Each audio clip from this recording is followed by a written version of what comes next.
Daydream anticipazioni del 21 agosto. Jeanne non perdona Sanem. In questa puntata sia Jeanne che Sanem ripenseranno ai momenti passati insieme. Jeanne ricorda i momenti con Sanem e annusa la maglia che lei ha indossato la sera della dichiarazione in giardino, e anche Sanem in camera sua ricorda i momenti con Jeanne. Nel frattempo Deren si reca a casa di Jeanne con del sushi. Durante la cena lui le chiede se lei gli abbia mai mentito, perché lei sa quanto questa cosa lo infastidisca.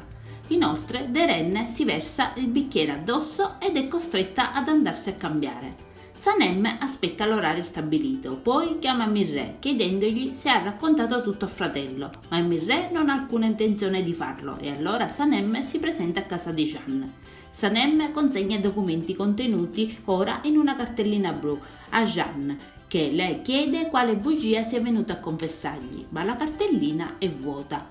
In quel mentre Deren esce in giardino indossando per caso la stessa maglia di Jeanne che aveva messo Sanem quando si era bagnata con gli irrigatori, e la ragazza si scusa per aver interrotto l'incontro e se ne va delusa. Jeanne non è contento di quanto accaduto e Deren torna a casa in breve tempo. Sanem torna a casa e cerca ovunque i documenti, chiedendo a Leila, che li ha conservati tra le maglie in un cassetto di Sanem, se li ha visti. Poi la stessa riceve una telefonata da Jan, che le comunica che Osman ha visto Leila parlare con Emre. Terminata la telefonata, Leila entra in camera sua e vorrebbe che la sorella si confidasse con lei, ma Sanem si trattiene. Aggiunge anche che quando Jeanne non c'era, Emre era felice. Sanem le risponde che non direbbe certe cose su Jeanne se lo conoscesse davvero.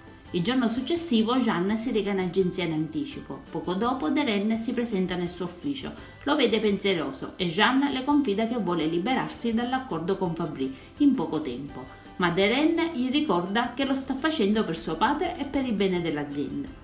Intanto Emre parla con Aileen. Lei gli ricorda che Jeanne non può licenziarlo, che lui ha diritto alla compagnia più di chiunque altro e che Fabri sarà la chiave per il loro ritorno in agenzia. Anche le sorelle Edin arrivano in agenzia. Gigi comunica che Fabri ha annullato l'accordo, ma Sanem lo rassicura che questo non è vero. Intanto Fabri si incontra a pranzo con Aileen e lei si propone di aiutarlo con Sanem e la compagnia. Il personale dell'ufficio è molto teso per via delle notizie sulla crisi dell'agenzia. Jeanne interviene allora chiarendo le cose e assicurando che la crisi è superata. Nell'ufficio di Jeanne, Fabri si congratula con lui e dice di voler organizzare una festa l'indomani per festeggiare l'accordo raggiunto. Inoltre chiede di Sanem dicendo che vuole organizzare qualcosa anche per lei. Sanem apprende della festa e, uscita dall'ufficio di Jeanne, dice a Gigi che l'indomani sarà il suo compleanno. Adesso non ci resta che guardare l'episodio. Io vi saluto e vi aspetto al prossimo video. Bye bye!